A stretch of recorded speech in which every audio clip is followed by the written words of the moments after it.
welcome. We have finally made through our dream of having the great philosopher Martha Nussbaum with us, and her presence coincides with a crucial moment for democracy in the world. Thank you very much to Martha Nussbaum for your kind willingness to find a way to make it possible. Thank you to the Professor Margot Eckenberg and Judith Ruiz Godoy, who will lead the question and answer section at the end of the conference. And thank you to the Rector of the Tecnológico de Monterrey, Juan Pablo Murra, for your presence and vital support for the realization of this event. Dear Juan Pablo, I give you the floor or the room. Thank you. Thank you, Ana Laura, for the invitation and opportunity to be part of the activities organized by the Cátedra Alfonso Reyes. Martha, it is truly an honor to host you at Tecnológico Monterrey. And as Ana Laura said, to have one of the most relevant philosophers of our times sharing ideas with us, it's truly a privilege. Welcome everyone joining us today. I hope you and your families are in good health, and please continue to take care of yourself and of others.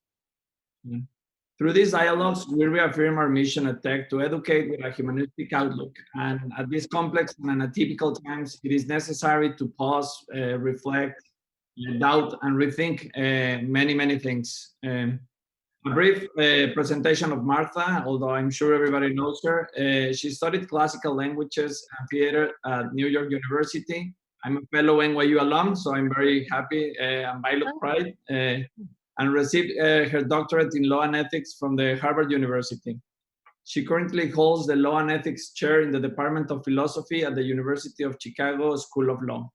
Among many awards, she has received the Prince of Asturias Prize in Social Sciences in 2012, and the Philip Quinn Prize of the American Philosophical Association in 2015, among many other recognitions.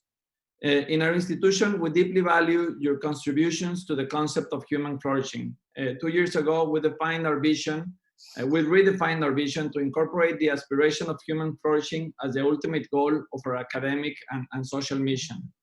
Your ideas and reflections on the importance of emotions in contemporary public life are fundamental to the development of responsible citizens as we aspire for alumni to be in our time. We share your vision that poetic imagination and critical thinking are indispensable for the creation of a just and better world. So welcome to Tec de Monterrey, Marta. Thank you for making the space, and looking forward to your ideas. And hopefully in the future, you will be able to visit us in one of our campuses in Mexico. Thank you. Yeah, well, thank you very much, all of you, for this wonderful invitation. And so I hope in the future I will visit you in person. But today, at least, I can talk to you all and have your questions. I'm going to begin with a Greek tragedy about the founding of democracy that I think has a lot to say about our current events today. And it's the Oresteia by Aeschylus. It's about 450 BC. So at the end of Aeschylus's Oresteia, two transformations take place in the city of Athens. One of these is famous, the other often neglected. In the famous transformation, the goddess Athena introduces legal institutions to replace and terminate the cycle of blood vengeance, setting up a court of law with established procedures of evidence and argument, and a jury selected by lot from all the citizens of Athens. She announces that shedding of blood will now be settled by law rather than by the Furies, the ancient goddesses of revenge. But the Furies are not simply sent away. Instead, Athena persuades them to join the city, giving them a place of honor beneath the earth in recognition of their importance for the health of the city. Now, typically, Athena's move is understood to be a recognition that the legal system in a democracy must incorporate and honor the retributive passions. These passions themselves remain unchanged. They simply have a new house built around them. The Furies agree to accept the constraints of law, but they retain an unchanged nature, dark and vindictive. That reading, however, ignores the second transformation, which is a transformation in the character of the Furies themselves. As the drama begins, the Furies are described as repulsive and horrifying. They're said to be black, disgusting, and indeed, they say that their eyes are dripping a hideous liquid. Apollo even says that they're vomiting up clots of blood that they've swallowed from their prey. They belong, he says, in some barbarian tyranny where cruelty reigns. Nor when they awaken do the Furies give the lie to these grim descriptions. As the ghost of the murdered Clytemnestra summons them, they don't even speak. They simply make animal noises, moaning and whining. When they do begin to speak, their only words are, "Get him, get him, get him, get him, get him," as close to a predator's hunting cry as the genre allows. If later they are given articulate speech, as of course tragedy requires, then we're never to forget this initial characterization. As Clytemnestra says, "In your dream, you pursue your prey, and you bark like a hunting dog hot on the trail of blood." What Aeschylus has done here is to depict unbridled retributive anger. It is obsessive, destructive, existing only to inflict pain and ill. Apollo's idea is that this rabid breed belongs somewhere else, certainly not in a law-abiding democracy. Unchanged, then, these Furies could not be at the foundation of a legal system in a society committed to the rule of law. You don't put wild dogs in a cage and come out with justice. But in fact, the Furies do not make the transition to democracy unchanged. Until quite late in the drama, they are still their bestial selves, threatening to disgorge their venom on the land. Then, however, Athena persuades them to alter themselves so as to join in her project. Lull to repose the bitter force of your black wave of anger, she tells them. But of course, that means a virtual change of identity. So bound up are they with anger's obsessive force. She offers them incentives to join the democracy, a place of honor, reverence from the citizens, but only if they adopt a new range of sentiments, substituting future-directed benevolence for retribution. Perhaps most fundamental of all, and I certainly think it's pertinent today, they must listen to the voice of persuasive argument. They accept her offer and they say they're going to express themselves with gentle, tempered intent. Each person, they declare, should give generously to each in what they call a mindset of common love. Not surprisingly, they're transformed physically in related ways. They apparently assume an erect posture for the procession that concludes the drama, and they receive crimson robes from a group of citizen escorts. So they become Athenian citizens rather than beasts. Their very name is changed. They're now called the kindly ones, Humanides, not the Furies. Now, this second transformation is just as significant as the first one. Indeed, it's crucial to the success of the first one. Aeschylus is showing that a democratic legal order can't just put a cage around anger. It must fundamentally transform it from something barely human, obsessive, bloodthirsty, to something fully human, accepting of reasons, something that protects life rather than threatening it. The Furies are still needed because this is an imperfect world and there will always be some crimes to be dealt with, but they are not wanted or needed in their original shape and form. They must become instruments of justice and human welfare. The city is liberated from the scourge of vindictive anger, which produces civil strife. In its place, the city gets forward-looking justice. Like modern democracies, certainly my own, the ancient Greek democracy had an anger problem. If you read their historians, you see some things that are not at all remote. Individuals litigating obsessively against people they believe they blame for having wronged them, groups blaming other groups for their lack of power, citizens blaming prominent politicians and other elites for selling out the dearest values of the democracy, other groups blaming foreigners or even women for their own political and personal woes.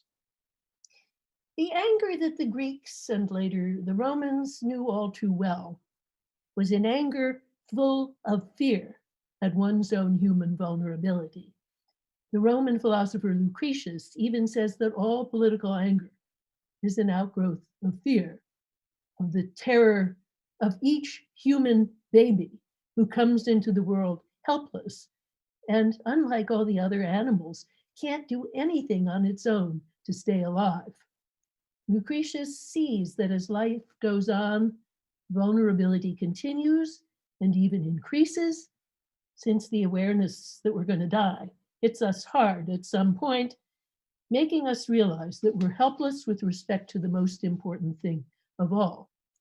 This fear, he says, makes everything worse, leading to political ills to which we'll return. But for now, let's focus on anger.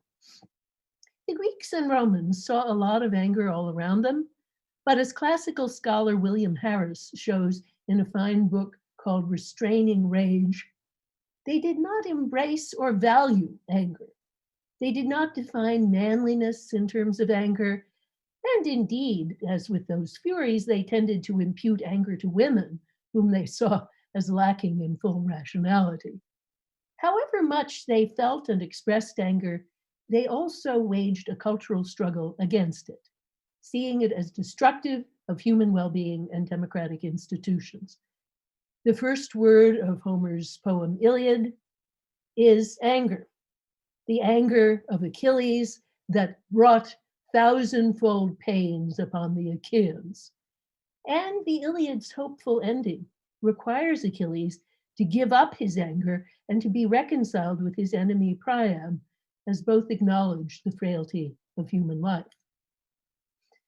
I believe that the Greeks and Romans are right. Anger is a poison to democratic politics, and it's all the worse when fueled by a lurking fear and sense of helplessness. I'm going to conclude that we should resist anger in ourselves and in our political culture. But that idea is radical and evokes strong opposition. For anger, with all its ugliness, is a very popular emotion. Many people think it's impossible to care for justice without anger at injustice, and that anger should be encouraged as part of a transformative process. Many also believe that it's impossible for individuals to stand up for their own self-respect and that of others without anger, that someone who reacts to wrongs and insults calmly is spineless and downtrodden.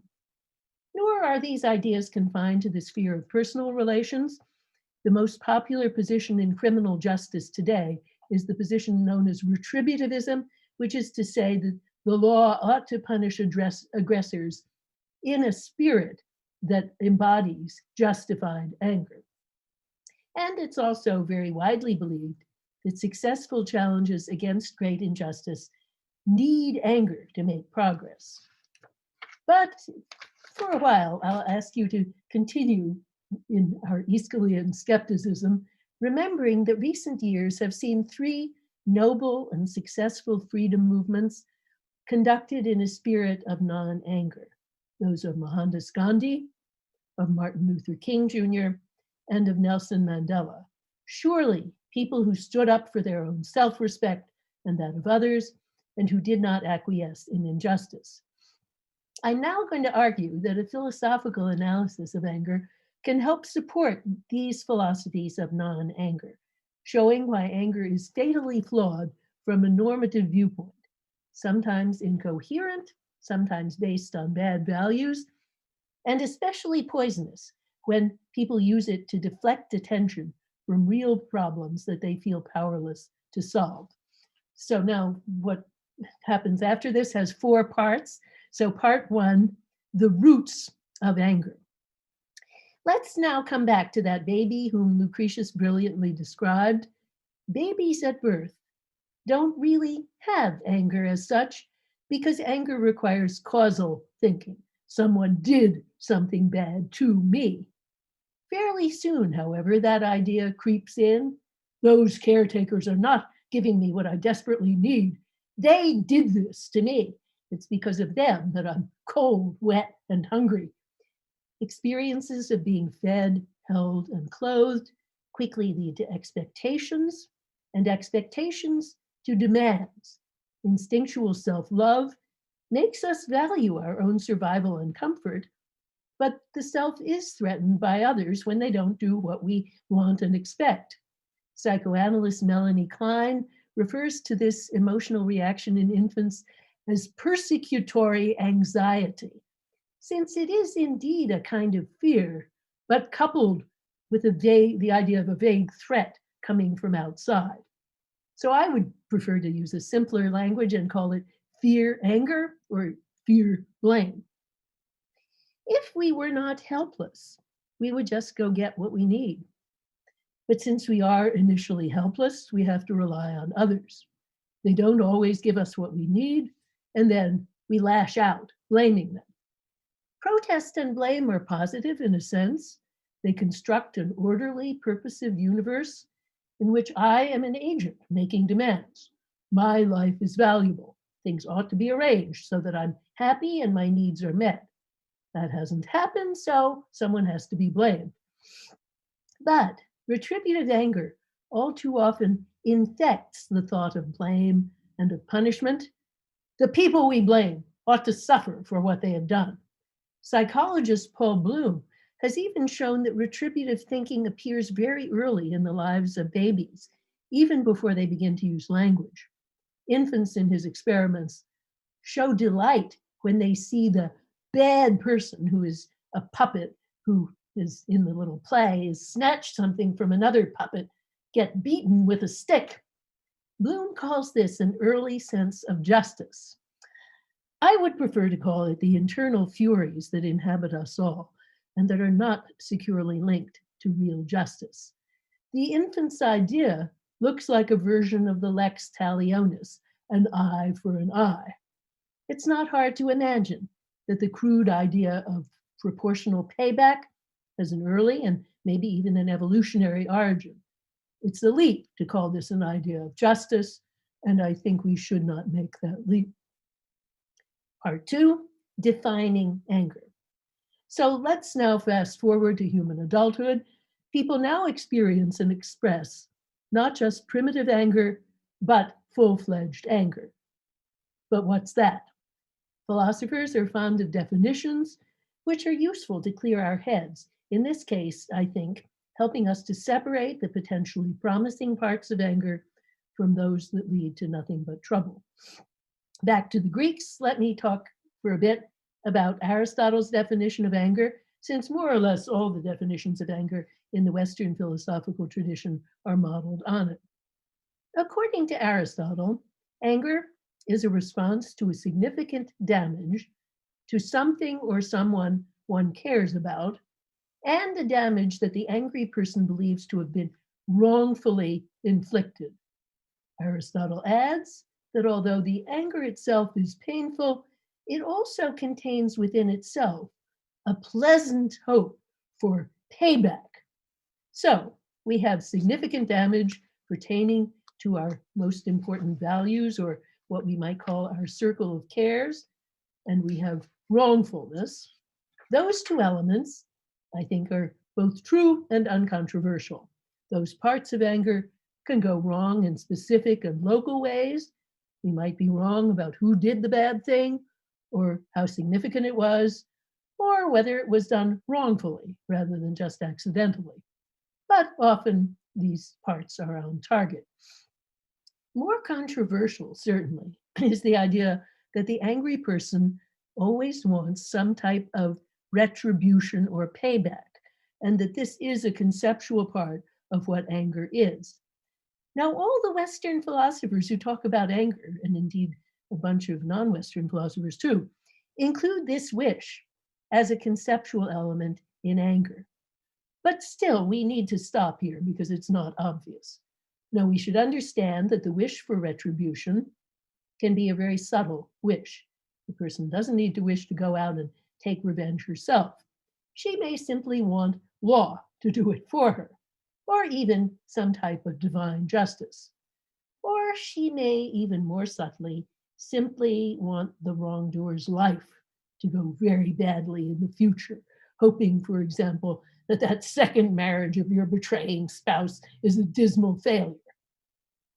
I think if we understand the wish in this broad way, Aristotle's right. Anger does contain a sort of strike back tendency, and that's what differentiates it from other painful emotions such as compassionate grieving. Contemporary psychologists who study anger empirically agree with Aristotle in seeing this double movement in it from pain to hope. We should understand, however, that the two parts of anger can come apart. We can feel outrage at the wrongfulness of an act or an unjust state of affairs without wanting payback for the wrong done to us. I'll be arguing that the outrage part is personally and socially valuable when our beliefs are correct. We need to recognize wrongful acts and protest against them, expressing our concern for the violation of an important norm. And there's one species of anger, I believe, that is totally free of the retributive wish. Its entire content is, how outrageous that is, something must be done about that. I call this transition anger because it expresses a protest, but it turns to face forward. It gets to work finding solutions rather than dwelling on the infliction of retrospective pain. Take parents and children. Parents often feel that their children have acted wrongfully and they are outraged. They want to protest the wrong and somehow to hold the child accountable. But they usually avoid retributive payback. They rarely think, today at any rate, now you have to suffer for what you have done, as if that by itself was a fitting response. Instead, they typically ask themselves what reaction will produce future improvement for the child. Usually, this will not be a painful payback, and it certainly will not obey the lex talionis, an eye for an eye. If their child hits a playmate, parents don't hit their child as if that were what you deserve.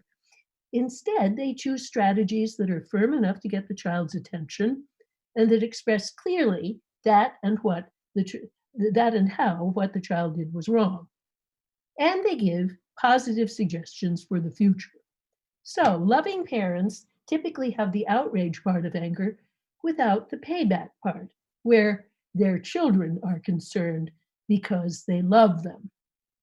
This will be a clue to my positive proposal for democratic society, where I fear we do not always love our fellow citizens. Retributive wishes, however, are a deep part of human nature, fostered by some parts of the major religions and by many societal cultures, although they have been denounced by religious and social radicals from Jesus and the Buddha to Mohandas Gandhi. They may have served us well in a pre-social condition, deterring aggression, but the idea that pain is made good or counterbalanced or assuaged by pain, though extremely widespread, is a deceptive fiction. Killing the killer does not restore the dead to life, although the demand for capital punishment is endorsed by many families of victims as if it did somehow set things to right. Pain for pain is an easy idea, but it's a false lure, creating more pain instead of rectifying the problem. As Gandhi said, an eye for an eye makes the whole world blind. This wish for payback arises in all kinds of situations. Take divorce. Betrayed spouses often feel entitled to seek punitive divorce settlements and child custody arrangements, as if that somehow were their due, and as if punitive payback somehow restored the balance of power or rescued their damaged dignity. But in real life, the function of payback is usually far less benign. Two people become locked in a struggle for pain, focused on the past, and often inflicting great collateral damage on children and friends and family. In the end, the betrayer may get what's often called his comeuppance. But what does that achieve? Typically, it does not improve the litigant's life going forward. By focusing obsessively on the past, she may become closed to new possibilities, and she often becomes bitter and unpleasant. Retaliation is ugly, as Aeschylus shows us in his Portrait of the Furies. What the payback seeker wants is future happiness and self-respect. Payback by itself never achieves that, and it usually makes the world a lot worse for all. But wait a minute. We all agree that wrongful acts, if they're serious enough, should be punished, and punishment is typically painful. Yes, I think we should agree that punishment is often useful, but why and how? We could see punishment in a retributive spirit as payback for what has already happened. That's the attitude that I've been criticizing. And it does great social harm, leading to a gruesome pile on the misery strategy. For example, our epidemic of mass incarceration, as if it really compensated for the damages of crime. But there's a better attitude, more like that of the good parent in my example. We might try to look to the future and produce a better society, using punishment to express the value we attach to human life and safety, to deter other people from committing that crime, and we hope deterring that individual from committing another crime, or at least incapacitating him. If we think this way, however, trying to improve the future, we probably will have a lot of other thoughts before we get to punishment. Like that good parent, we'll see that people don't do wrong nearly as often if they are basically loved and respected, if they have enough to eat, if they get decent education, if they have health care, and if they foresee a future of opportunity.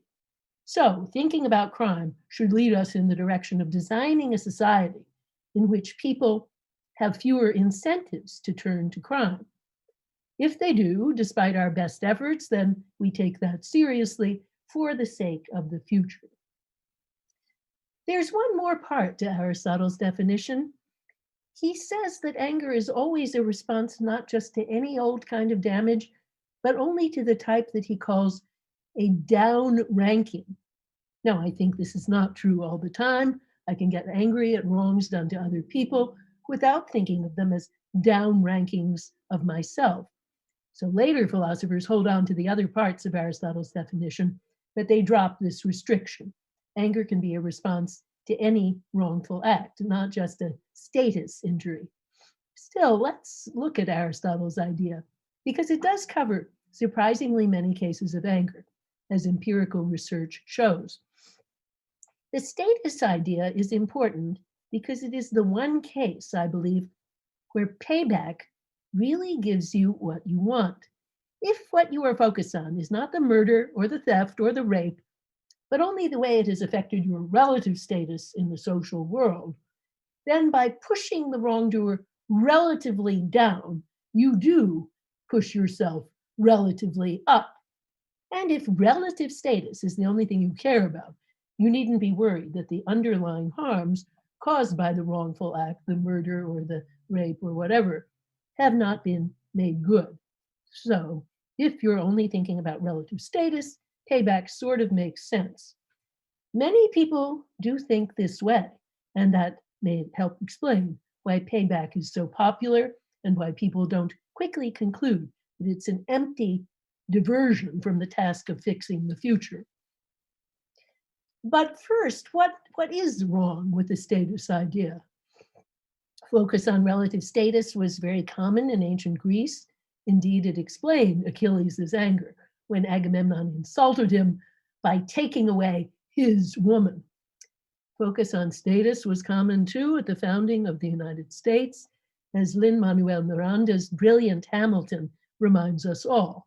Elaborate codes of honor and status led indeed to constant status anxiety and to many duels responding to purported insults. What's wrong with the obsession, and I think the musical shows this quite brilliantly, is that life is not all about status. It's about more substantial things: love, justice, creative work, family. We all know people today who are obsessed with what other people think of them, who constantly scan the social media world to see who's been insulting them.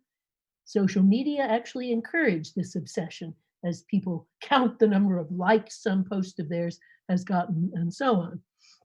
As we live more and more in the eyes of others, more and more of our lives come in for rating, up or down.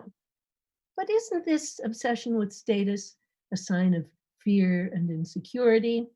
And doesn't it actually increase insecurity, since the person who's always scanning the world for signs of disfavor is certain to find some? Equally important, isn't the obsession with status a diversion from other more important values? Notice that the obsession with relative status is different from a focus on human dignity or self-respect, because dignity belongs to everyone and people are equal in dignity. So dignity does not establish a hierarchy, and no one would be tempted to suppose that inflicting humiliation on someone else would shore up your human dignity. Dignity, unlike reputation, is equal and inalienable. Now, to sum up, we've seen three ways that anger could lead us astray. First, what I'll call the obvious errors. Anger could be misguided and guide us badly if it's based on wrong information about who did what to whom, about whether the bad act was really done wrongfully rather than just by accident, and also if it's based on a confused sense of importance. Since we're often hasty when we're angry, these errors occur often. Second, the status error. We also go wrong, I claim, if we think relative status is hugely important and focus on that to the exclusion of other things. Third, the payback error. Finally, we very often go wrong when we permit deeply ingrained retributive thoughts to take over, making us think that pain wipes out pain, death wipes out murder, and so on. In short, whenever we think that inflicting pain in the present fixes the past, we go wrong because that's a kind of irrational magical thinking, and it distracts us from the future, which we can change and often should. All of these errors are common, not least in the political life. Section 3, anger, child of fear. Anger is a distinct emotion with distinctive thoughts. It looks manly and important, not at all timorous. Nonetheless, I say it is the offspring of fear. What do I mean? First, if we were not plagued by great vulnerability, we would probably never get angry. Lucretius imagines the gods as beings who are perfect and complete, well in the heavens out beyond our world. And he said, they are not enslaved by gratitude, nor are they tainted by fear.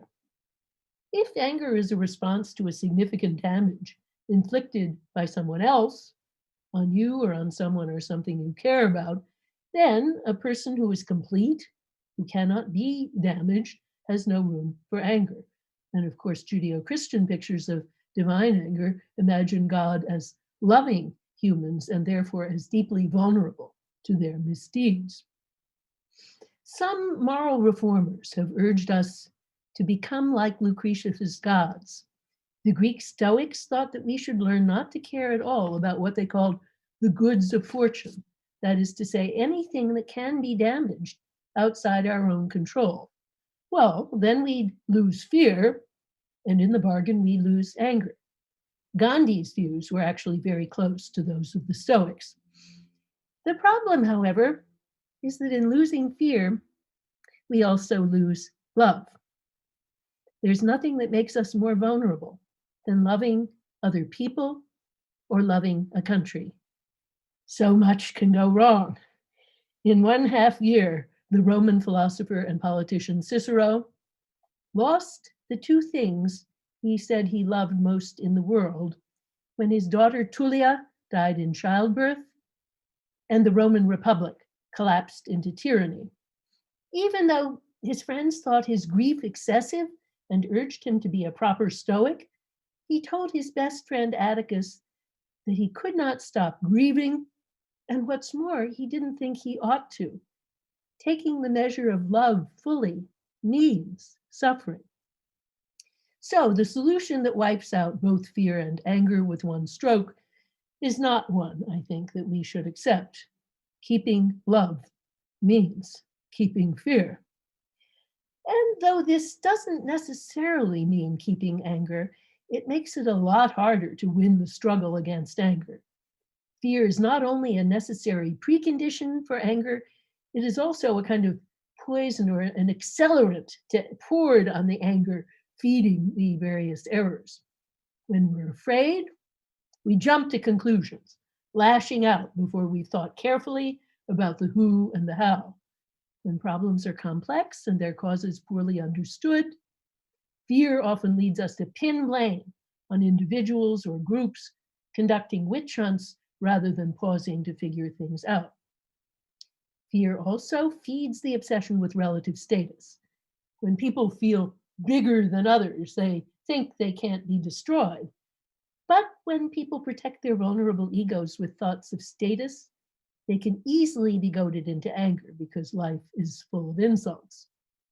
And fear also feeds the focus on payback, since vulnerable people think that getting back at wrongdoers, even wiping them out, is a way of reestablishing lost control and dignity.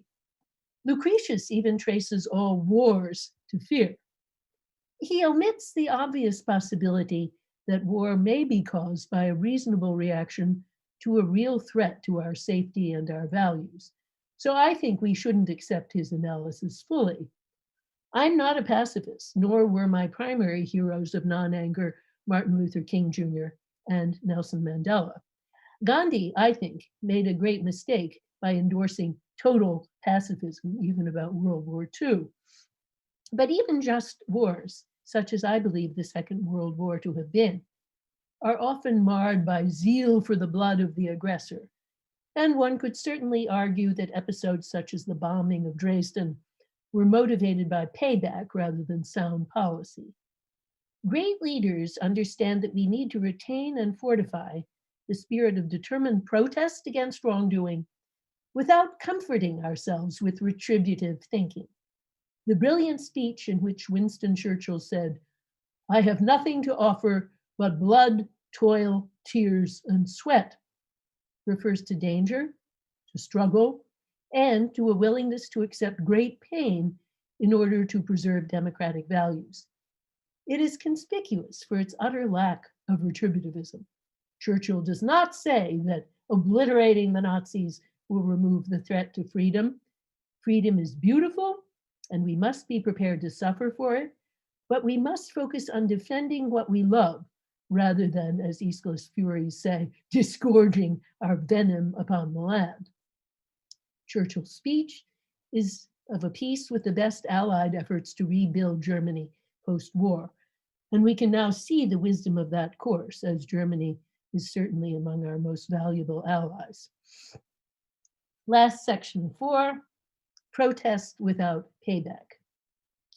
So what's the alternative?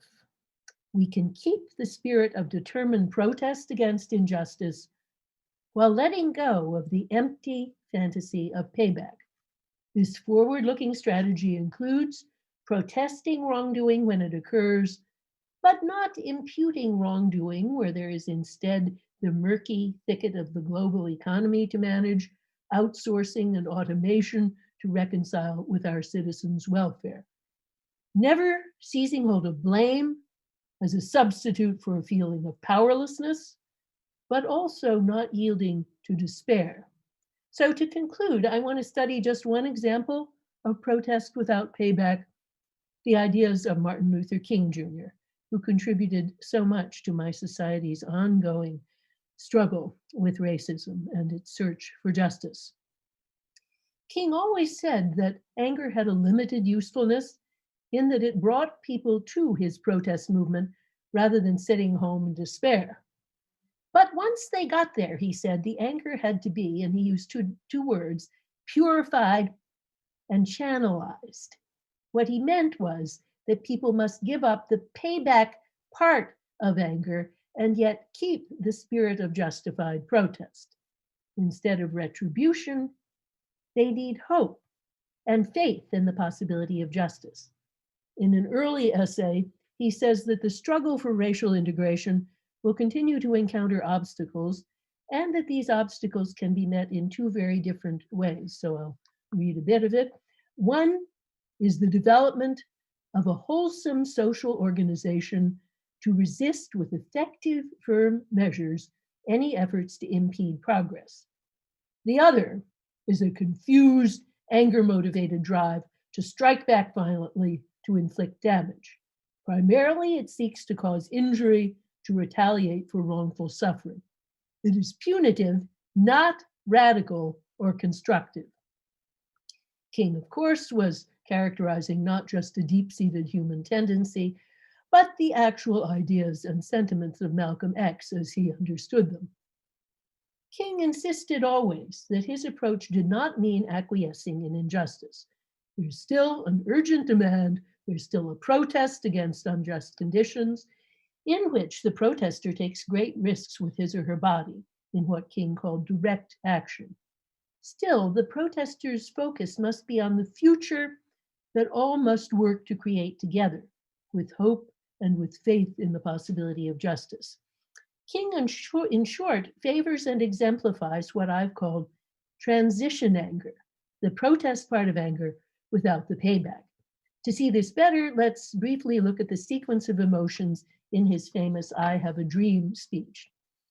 Now, King begins, indeed, with what looks like a summons to anger. He points to the wrongful injuries of racism, which have failed to fulfill the nation's implicit promises of equality. 100 years after Lincoln's Emancipation Proclamation, he says, "The life of the Negro is still sadly crippled by the manacles of segregation and the chains of discrimination." The next move King makes is highly significant, for instead of demonizing white Americans, he calmly compares them to people who have defaulted on a financial obligation. He says, "America has given the Negro people a bad check, a check which has come back marked insufficient funds." Now, this begins the shift to what I call transition anger, because it makes us think ahead in non-retributive ways. The essential question is not how whites can be destroyed, but how can this debt be paid? And in the financial metaphor, the thought of destroying the debtor is not likely to be central. The future now takes over as King focuses on a time in which all may join together in pursuing justice and honoring obligations. But we refuse to believe that the Bank of Justice is bankrupt. We refuse to believe that there are insufficient funds in the great vaults of opportunity of this nation. So no mention again of torment or payback, only of determination to ensure the protection of civil rights at last.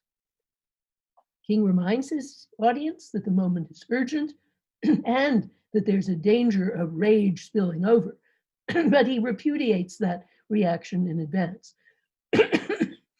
In the process of gaining our rightful place, we must not be guilty of wrongful deeds. Let us not seek to satisfy our thirst for freedom by drinking from the cup of bitterness and hatred. Again and again, we must rise to the majestic heights of meeting physical force with soul force, which of course was a term he borrows from Gandhi. So the payback is reconceived as a vindication of civil rights, a process that unites Black and white in a quest for freedom and justice. Everyone benefits. As many white people already recognize, he says, their freedom is inextricably bound to our freedom. King next repudiates a despair that could lead to the abandonment of effort. And it's at this point that the most famous section of the speech, I Have a Dream, takes flight.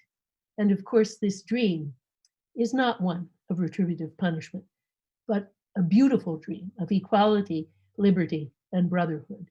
In pointed terms, King invites the African-American members of his audience to imagine future brotherhood, even with their former tormentors. I have a dream that one day on the red hills of Georgia, I have to say this is a good day to read this part because of the way that Georgia has just voted.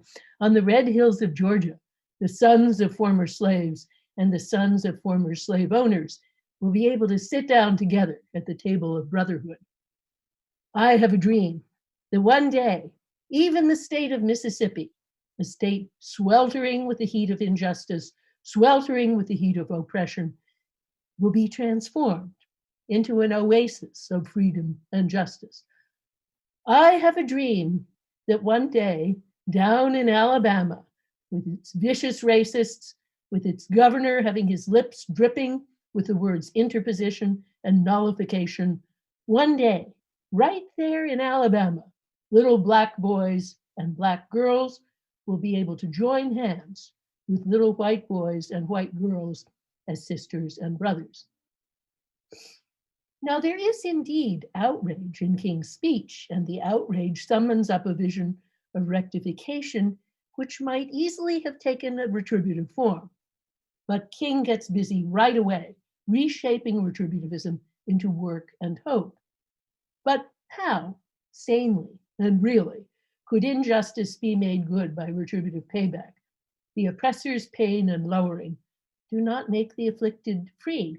Only an intelligent and imaginative effort toward justice can do that. It might seem strange to compare King to Aeschylus, but it's not really so strange at all, given King's vast learning in literature and philosophy. He's basically saying the same thing, I think, that democracy must give up the empty and destructive thought of payback and move toward a future of legal justice and human well-being. King's opponents portrayed his stance as weak. Malcolm X said sarcastically, it's like some coffee that has had so much milk poured into it that it's all cold and it doesn't even taste like coffee. But that was wrong. King's stance was strong, not weak. He resists one of the most powerful human impulses, the retributive impulse for the sake of the future. One of the trickiest problems in politics is to persist in a determined search for solutions without letting fear deflect us onto the track of anger's errors. The idea that Aeschylus and King share is that democratic citizens should face with courage the problems and, yes, the outrageous injustices that we encounter in political life. Lashing out in anger and fear does not solve the problem. Indeed, it leads, as it did in both Athens and Rome, to a spiral of retributive violence. Lucretius tells a grim tale of human anger and fear gone wild. He imagines a world not unlike his own, in which insecurity leads to acts of aggression, but then those do not quiet the insecurity. At the time when he wrote, the Roman Republic was collapsing, and insecurity mounting everywhere would shortly give way to tyranny. In an effort to quiet fear, he imagines people get more and more aggressive until they think up a new way to inflict maximum damage on their enemies, putting wild beasts into the military. And I'll read this, a little bit of this. They even tried out bulls in the service of war. They practiced letting wild boars loose against their enemies. They even used fierce lions as an advance guard, equipped with a special force of armed and ferocious trainers to hold them in check and keep them in harness. It was no use. The lions, hot with blood, broke ranks wildly, trampled the troops, tossing their manes. Then he goes on for about 50 lines saying what they do. In a poetic tour de force, Lucretius now imagines the carnage the animals unleash. Then he pulls back. Did this really happen, he says? Well, maybe it happened in some other world out in outer space. And what, he says, did those fictional people want to accomplish? To inflict great pain on the enemy, even if it meant that they would perish themselves. Lucretius's point is that our retributive emotions are those wild beasts. People may think anger powerful, but it also always gets ahead of us and turns back upon us. And yet worse, half the time, people don't even care. They're so deeply sunk in payback fantasies that they prefer to accomplish nothing, so long as they make those people suffer. His grim science fiction fantasy reminds us that we'll always defeat ourselves, so long as we let our politics be governed by fear, anger, and the politics of blame. There is a better alternative. Aeschylus knew it, and King both knew and lived it, and indeed died for it. Making a future of justice and well-being is hard. It requires self-examination, personal risk, searching critical arguments, and uncertain initiatives to make common causes with opponents in a spirit of hope and what we could only call rational faith. It's a difficult goal, but it's that goal that I'm recommending for both individuals and institutions. Now we need to try to make that goal a reality. Thank you very much, and I look forward to your questions. Thank you so much, Professor Nussbaum. My name is Margot Eckenberg. I'm on the faculty here at the School of Humanities at the Tech. And on behalf of all of our students and faculty, we're thrilled to have you and to have listened to your brilliant and highly suggestive lecture. Together with my colleague, Judith Ruiz-Godoy, we're going to be asking you some questions. And so the first that are coming in from our whole community. The first one has to do with how to rethink retributive anger and retributive justice in the context of educational institutions. So how should we go about transforming it from where we're standing? Okay, to me, what I said about not just thinking you can deal with wrongdoing by payback, but you have to think how to create a society in which people don't want to commit crimes. Education is the key part of that, well, along with healthcare, nutrition, and so on. So I think the first thing is that we have to beef up education in order to make people who might otherwise be tempted by angry retributive projects able to have other ideas and other opportunities. Education is the great source of opportunity in a democratic society. But then what should that education be like? I think it has to be an education that gives a large place to the humanities, to a liberal education, because we need to reinforce in ourselves the disposition to care for our whole society, to love others, and to work together for the common good. And that means that we really need philosophy or any kind of critical thinking. We need to be able to approach one another with reasoned argument. As Athena said to the Furies, you have to listen to the voice of persuasion. And we need the imagination to be cultivated through literature and the arts. Otherwise, we're just not going to be capable of creating that good kind of society. So those are some of my thoughts. Thank you, Professor. It is a privilege for us to have you here. And another question from our audience. What do you think about the prevailing mood of misogyny around the world?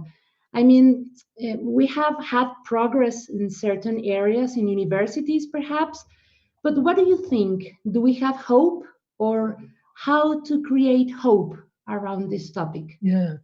Well, of course, the problem is real and it's large. I have a book coming out in May about sexual assault and our failure totally to deal with it well in lots of areas of society, which includes a diagnosis of what I call the vice of pride. I talk about Dante, actually, where, men are brought up to think that other people aren't real or just objects.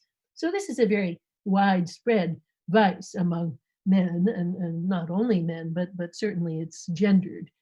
And that leads to the objectification of women as well as to the objectification of other minorities. So we need to confront it through education in the family, through education in the schools and in the universities, And then through institutional reforms of a variety of kinds. I have one chapter on sexual assault and one on sexual harassment, trying to talk about the changes in law that will be necessary to push forward the reforms that have taken place starting in the 70s, and still a long way to go to make those reforms really good. But then there are certain sectors of society that have resisted reform because the people in them are too powerful. They think they can get away with anything, and often they do. I look at the sports world, the media world, and the world actually of the federal judiciary in the United States, where people are above the law. And I look at very specific reforms in those spheres, which include, by the way, I think we should totally ban college Division I sports, because it's nothing but a breeding ground for misogyny and the abuse of women. But anyway, so this is all going to be pretty controversial. I'm very glad to say that the commissioner of the NBA, Adam Silver, has put a blurb on the jacket, because actually basketball is the sport that I think has more aggressively challenged misogyny in a variety of ways. But anyway, so there's a lot of work to be done. But I have to say, people often say to me, why are you such an optimist? And I have to say it's because I'm a feminist. Because if you look back to 100 years ago, or 125 years ago, no woman in the world could vote until the 1870s. And if I look even back to my own childhood, the major universities weren't open to women. Major careers in law and academics were not open to women. So change has been quite rapid, much more rapid actually than the changes with respect to racial justice. And by now, women outnumber men in higher education in every country of the world. It's really quite striking, including all the Arab countries where there's a stereotype that women are oppressed. Now, it hasn't always led to job equity in those countries, but you can't keep giving women a fine higher education for generations and not think that they're going to demand equity in job allocation. So I'm really quite optimistic about what women are going to achieve. We've just celebrated the 90th birthday of a woman named Hannah Gray, whom you should know about. She was president of the University of Chicago when she was the first woman to be president of a major university. So she turned 90 last week, and she was looking back and so on. But I think, now it's just totally commonplace for women to be rectors and presidents of universities. So we've come a long way, and I think we have a long way to go. But the way forward is to think of specific reforms and not just to deplore sexism. Thank you. There are several questions coming in that are similar, so I'm going to try and put them together. It has to do with thinking about the emotions collectively or plurally, both in political life specifically, but also in terms of sort of collective thinking. How do we make that jump from personal emotions that we can all relate to so easily and transform that into the plural? Okay, the first thing I want to say, and you know this from my writing, is that emotions are not just like a surge of energy in the body. They are that too, but they involve thoughts about what's important, thoughts that are often socially shaped. So in a way, no emotion is purely personal unless you are the rare being who grows up without any society around them, because we learn our emotion repertory from our society. So, I mean, sure, all societies probably have some variety of anger, but what the right places for feeling and expressing anger are, that we learn from our society. And since it is such a gendered emotion, it's all bound up with how societies teach norms of masculinity. So I actually think, although I think psychoanalysis is a very great discipline, and I'm actually a board member of the Chicago Institute for Psychoanalysis, I think psychoanalysis often misses that because they deal with patients one by one, and they don't look at how society has put things into the emotions of an individual that have to be dealt with too. The psychoanalyst I like best is Donald Winnicott, and he has a famous analysis of a little girl that's called the Piggle, because that was her nickname, where this little girl has really disproportionate fear. And he treats it all in terms of the family, in terms of her sibling rivalry, which I'm sure that was partly true. But later in life, that woman herself has now become a psychoanalyst, and she's been interviewed and so on. Turns out that her mother was a Holocaust survivor, and that she had escaped to England from being threatened in the Holocaust.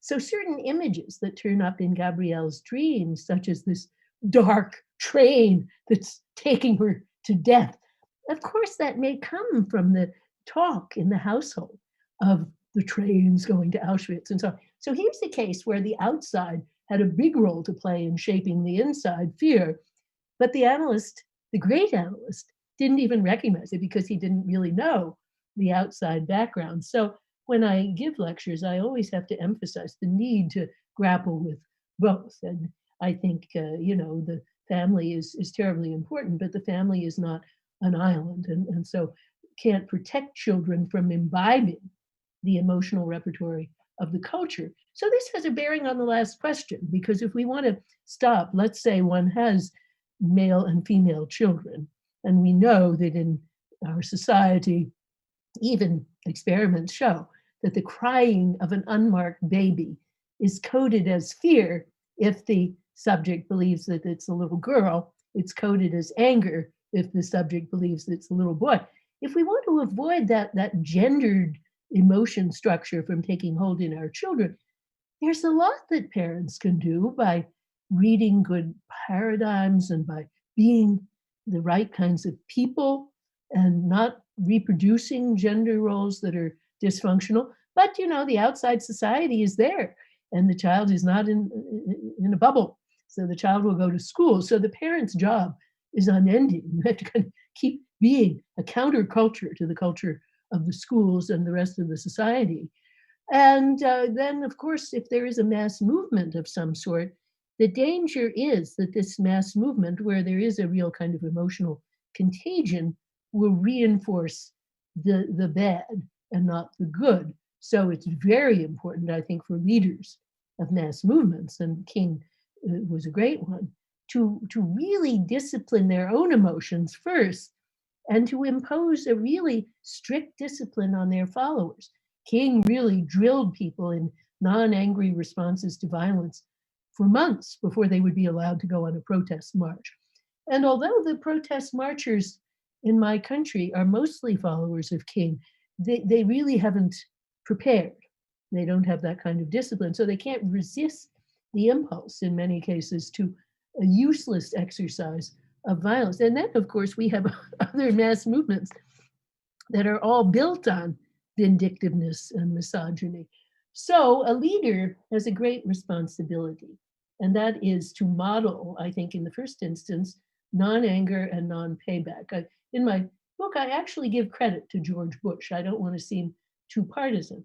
And I point out the way in which after 9/11, George Bush calmed people down again and again and again when they were rather inclined to blame the bombing on Muslims. He says, no, we are looking for specific criminals who have committed a criminal act. We must not demonize an entire religion and an entire people. Now that, I think, is what a responsible leader does. Our current president is not such a leader in any stretch of the imagination. I actually think that Joe Biden is a very good model because he really is a person of non-anger. I mean, I don't know how he could live in the present environment and not just be totally taken over by anger and anxiety, but you've gotta be a person of calm and hope and forward movement if you're going to lead other people.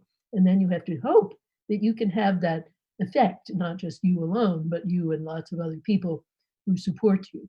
Mandela, did think that in the end you might have to use violence because nonviolence hadn't worked. And that meant specifically targeted destructions of property, not killings of people. But he thought that it had to be done in the spirit of non-anger with a constructive future goal always in view.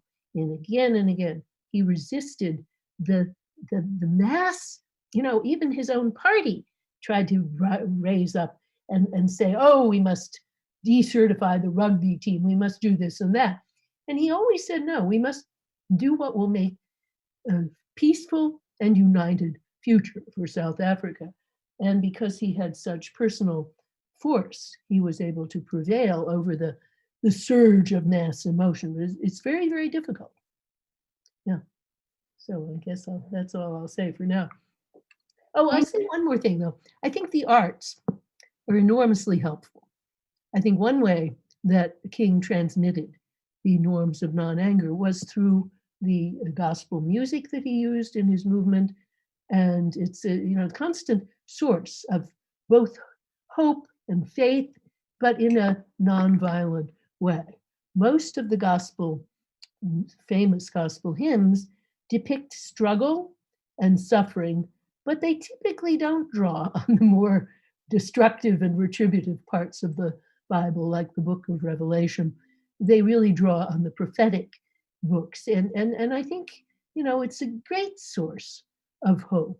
On the south side of Chicago, where I live, a lot of poor people, and the Black churches have been, and I think more generally, the arts in the schools and so on, have been a great source of nonviolent hope. Thank you very much, Professor. And if we continue talking about emotions, anger, and payback, would you please elaborate on the idea of transitional anger, which seems to require love? For example, do you think it's fair to expect love in the face of injustice from those most vulnerable, for example? Well, King was asked about this about 100 times, and I've read pretty much all of his speeches, and he, didn't spend much time defining anger because he thought it was pretty obvious that people knew what that was, but they didn't know what kind of love he was talking about. And he says, obviously, this is not romantic love. And it's also not friendly love, because we can't expect that you want to just have as one of your good friends Governor Wallace of Alabama. But it's a kind of love that, of course, the Bible talks quite a lot about. It's agape. It's the love that sees a source of good and the goodwill in any human being, and therefore the potential for change and doing good. And well, of course, Governor Wallace famously did become completely converted to the cause of racial justice after a debilitating accident. So, no person is beyond change, I guess is what it says. But even if they don't change, you express your belief in that hidden, often very hidden, source of goodness in them. And you focus then on the deed rather than demonizing the doer. The separation between the deed and the doer is fundamental, because no one is just wholly evil. Everyone has some good. So that's what's meant by love.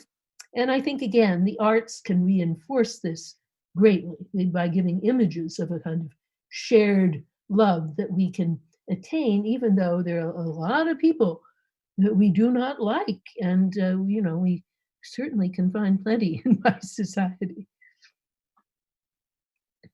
Another question has to do with care and giving care, particularly taking into account our current circumstances. And alongside perhaps hope and justice and critical arguments, where's the place for caregiving in terms of human flourishing? Well, I think we're all caregivers of one another, I'd say that first and foremost. And that's something that moral philosophy had ignored until very recently, and I think ignored until the voices of women were taken into account. It's also ignored in economics to great loss, because we really need in national income accounts to model the labor of caregiving in households and the contribution it makes to the national and then the global economy.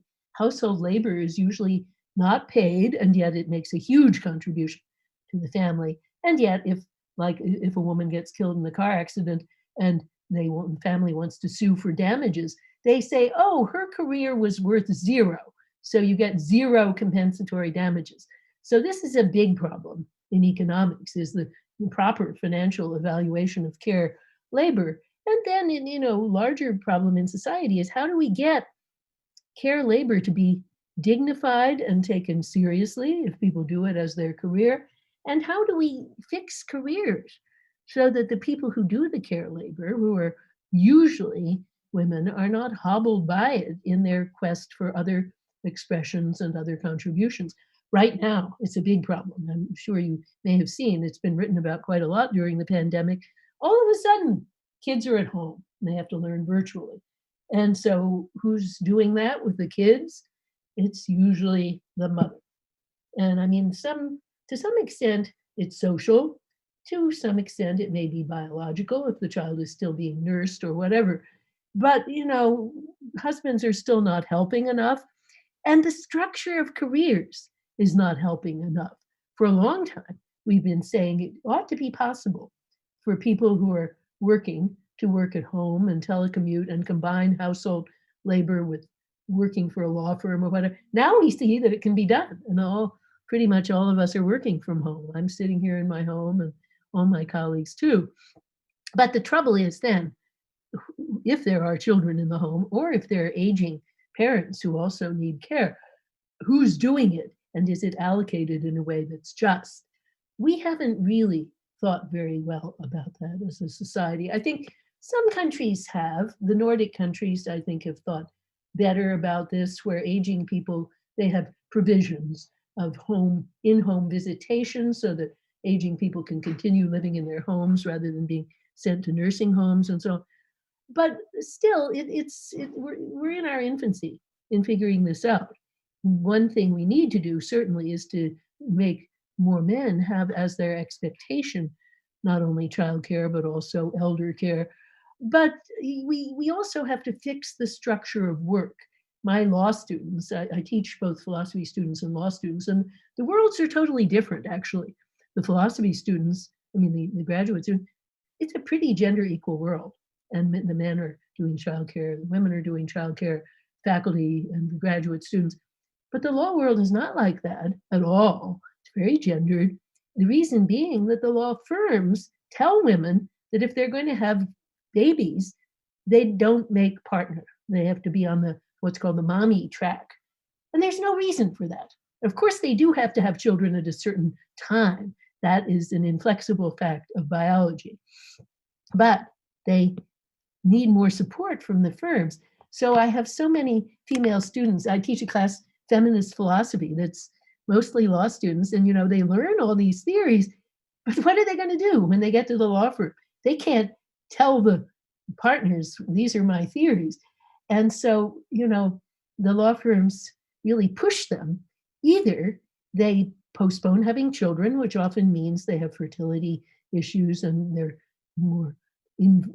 more easily fatigued if they have children later, or they just decide, well, I'm not going to work for the big firm anymore. I'm going to work for a small firm that doesn't put these kinds of demands on me. But the firms should change.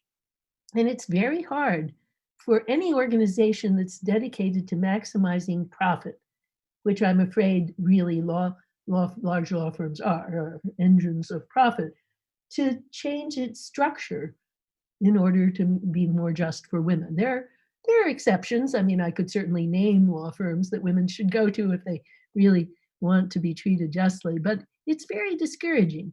And I think politics needs to change too. I'm delighted that Kamala Harris's husband is taking time off from his law firm to support her career.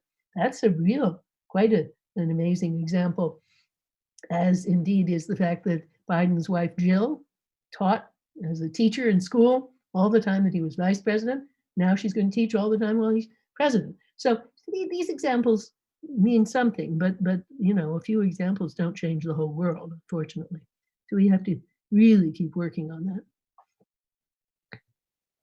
Thank you very much, Professor. And if we talk a little bit about social movements, for example, how you apply your proposal to contemporary social movements that are presently using fear and anger to motivate political action.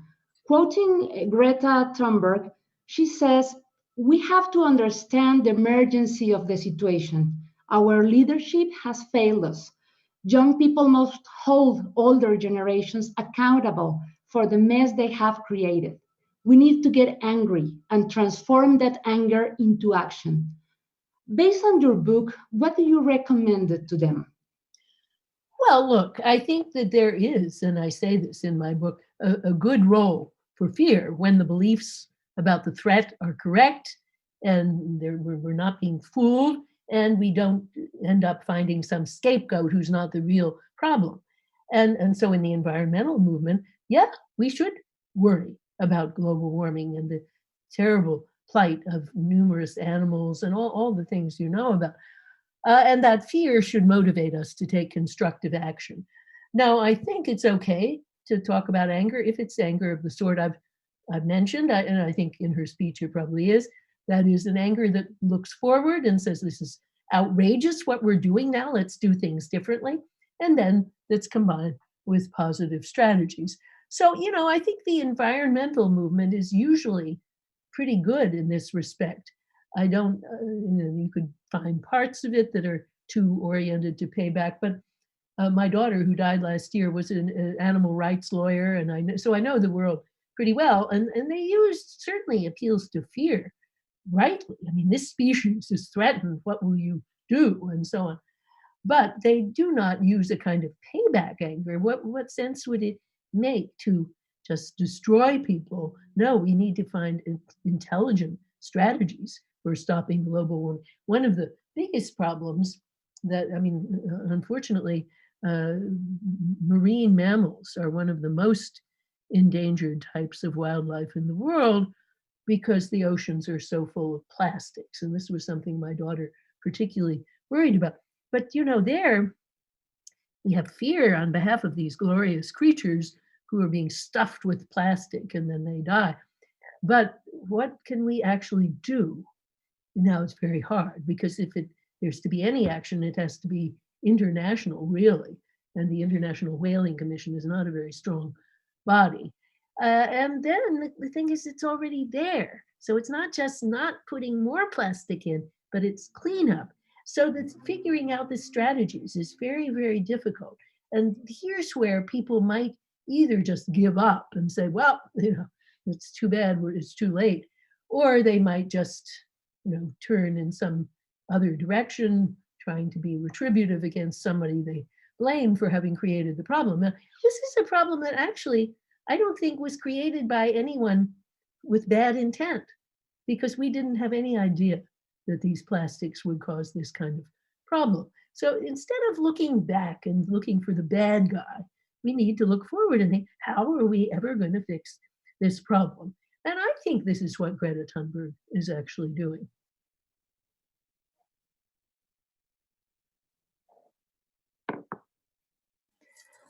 I wanted to ask, without obliging you to give another lecture, but I know you've written on hope, and my students, like students around the world, are often suspicious of those of us who are eternally optimistic. So I was wondering if you could just talk briefly about some of your ideas on hope, particularly in these times that we're living. Okay, so first of all, what's the difference between hope and fear? The Stoics like to say, well, we got to get rid of both hope and fear, because they're strong emotions that focus on a significant uncertainty, and they're not all that different. Fear thinks that something bad might happen. Hope thinks that something good might happen. So what is the difference between fear and hope? I think it's really a difference of perspective.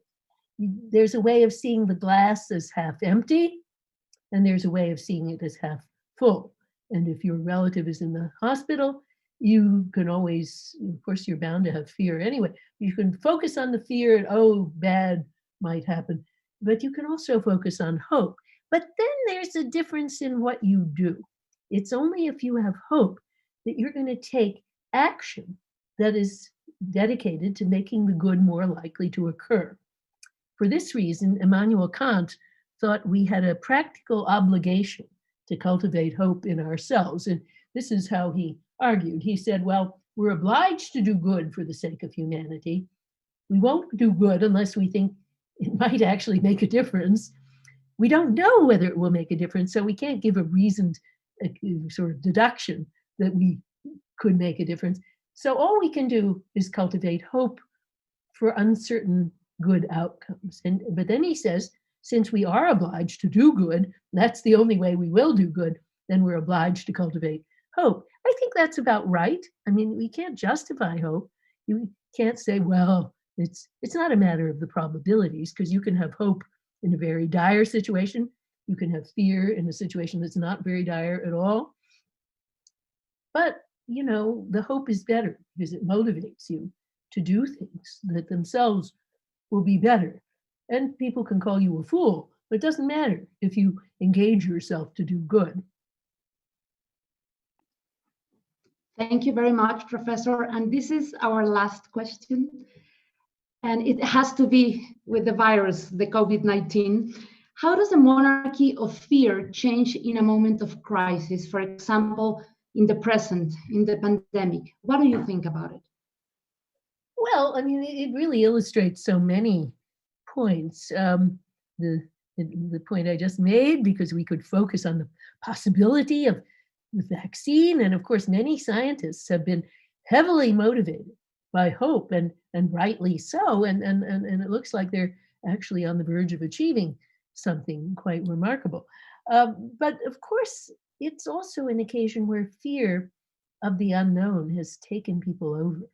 And it's led to many bad things. It's led them to turn their aggression on groups, like the whole attempt to blame it on Chinese people, say this is the Chinese virus. That's a typical kind of irrational scapegoating out of fear. You just need to have somebody to blame, because otherwise it just looks like the world is irrational. And so we have to resist that, and we have to resist being turned away from evidence. I mean, it's extraordinary how many Americans do not believe that the virus is real. And, you know, I think it's because they can't stand it. They can't stand to live with that uncertainty. So they turn to social media, and you can find anything you want on social media. And they find these conspiracy theories. Oh, the virus is not real. It was invented. So we have to become people of rationality and science and sort out the justified fears from the unjustified fears, and then figure out what to do. I just can't understand why people resist the very simple instruction to wear a mask when you go out in public. It's so easy, and it really doesn't do any harm. I've actually discovered something neat, because I have a lot of allergies, and I've discovered that masks actually, as well as I hope filtering out the virus, they filter out allergens. So when I actually go out in a mask, I never have to clear my throat because there are no gloppy allergens coming in.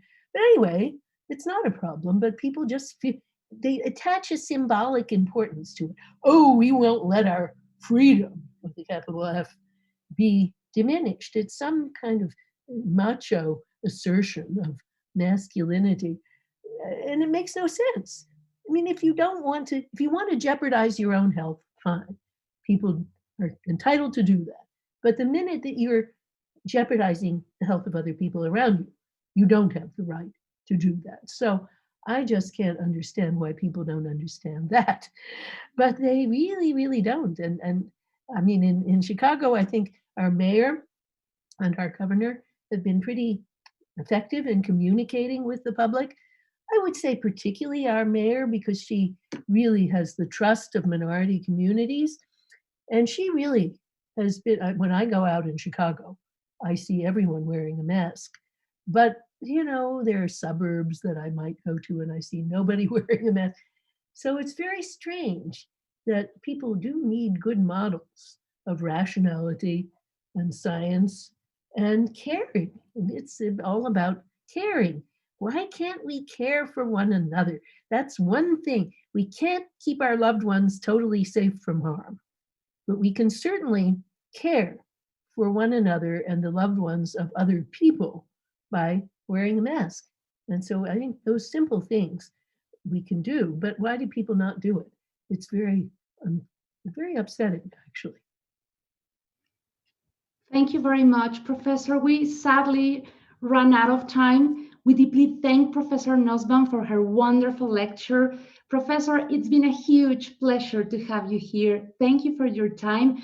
We hope you can come visit us soon here in Mexico. You're always welcome at Tecnológico de Monterrey.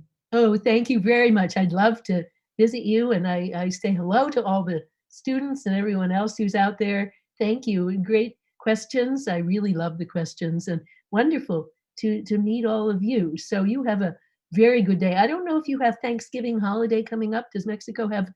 You do. Okay. Well, happy Thanksgiving, healthy, safe, and happy Thanksgiving to all of you.